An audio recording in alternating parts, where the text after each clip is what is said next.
Okay, so first we're going to factor this. All of these can be divided by an x since they all have an x. So x is on the outside. We're going to divide all of them by x, so x is on the outside, so let's simplify. I'm left with 4x squared minus 4x plus 1. Anything divided by itself is just 1. So now I'm going to factor this. I'm going to do a times c, which is 4. 4 times 1, 4. And then your b value is negative 4. So two numbers that will multiply to 4 but add to negative 4 are negative 2 and negative 2. Those multiply to 4, add to negative 4. So we have x on the outside. This will stay the same, and the c term will stay the same. However, I'm going to write negative 4x as negative 2x minus 2x, okay? All right, so we're going to split it down the middle and divide both sides by 2x. You're going to divide this side by a negative 1.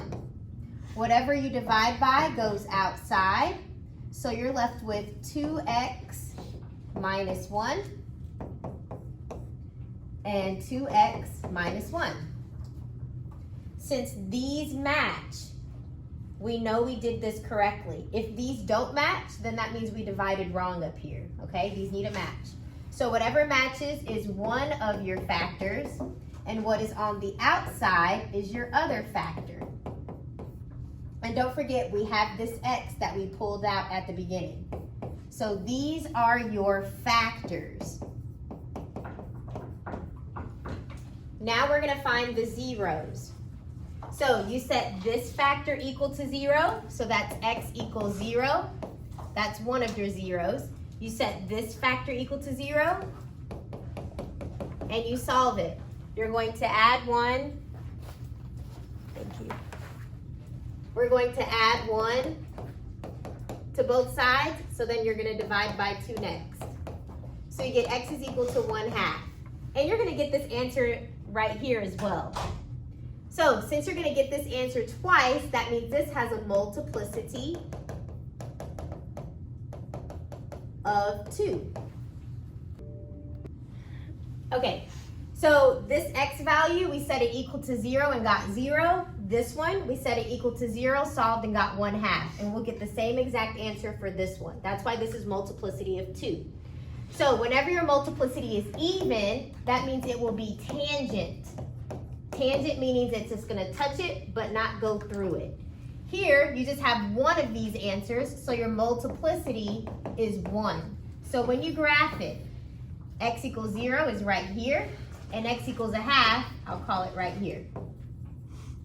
This is a third degree polynomial, so it's going to look like this. So I'm going to start down here.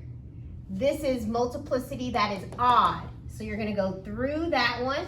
When you get to here, you're not going to go through it. It's tangent, so you just touch it and go back away. So that is what your graph is going to look like. I like to describe tangent as you're just touching it and bouncing off. All right, let's try another one. This is a 4th degree, so it's even. It'll have a parabola shape. So I need two numbers that will multiply to 36 and add to negative 13. Can y'all tell me what those will be? Negative 9 and negative 4. Perfect, thank you. So don't let this confuse you since we're starting with the 4th degree. This term always stays the same, and the last term stays the same. We're going to write negative 13x squared as negative 9x squared and negative 4x squared. We split it down the middle and divide. These both can be divided by x squared. So that goes on the outside, and you're left with x squared minus 9. Over here, we're going to divide by a negative 4. So negative 4 is on the outside. You're left with x squared minus 9. These parentheses match, so we did this part correctly. This is one of your factors. And what's on the outside is your other factor. And we are not done. These are both differences of squares, a difference of squares.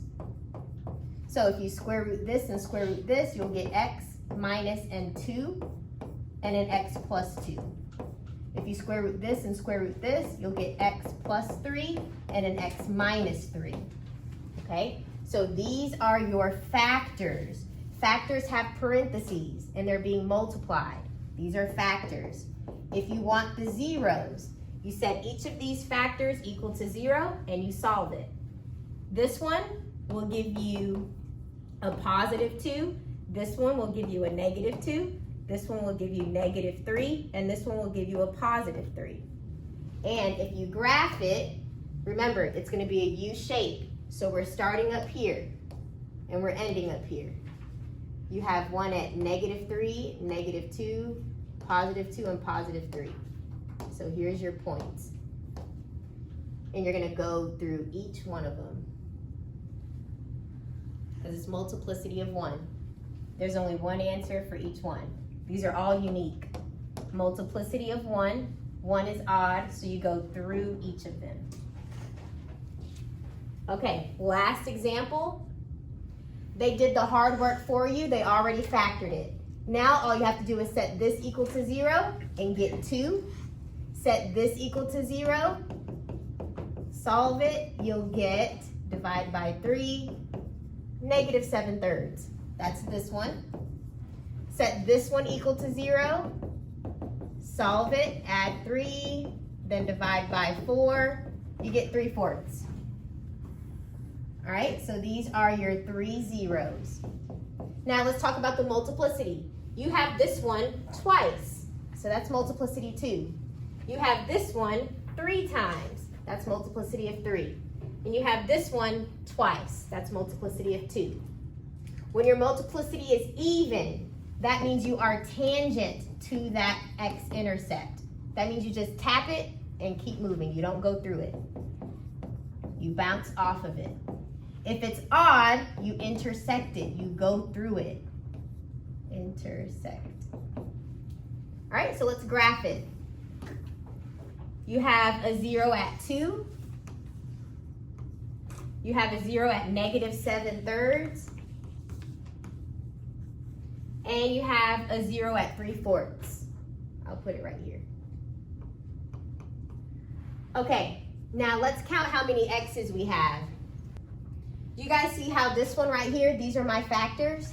This is 1x, another x, and another x. That's 3 x's. That's why it's x cubed. You have 2 x's here and another 2 x's here. That's x to the 4th. We also broke it up into 4 x's. You see that? So here we have, if you were to write this twice, this is x minus 2 and x minus 2. That's 2 zeros. This one, there's 3 of them. So you can write this as 3x plus 7, 3x plus 7, and 3x plus 7.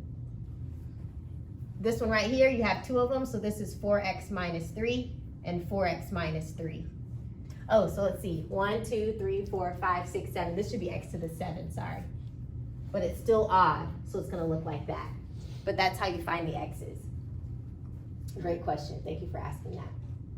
Does that make sense how you find how many x's there are? Okay, great. So you start down here. This is even multiplicity, or at negative 7/3, it's odd, so you're gonna go through it. At 3/4, it's even, so you're not gonna go through it, just touch it and keep moving. At 2, it's even, so you're just gonna touch it and keep moving. You don't go through those. I'll show you again. You went through this one, but you just tapped that one and tapped that one, because those were even. You just touch it and keep going. You do not go through it. You don't intersect. All right, so guys, that's all you're doing today. You're gonna do. Also, if I had an x squared out here, this would be 2 more x's, because that's x times x. So that would be the 7 x's that we just found, and 2 more, that would be x to the 9. So whenever you see something like this, that stands for 2 x's. If this was a 3, that stands for 3 x's, okay?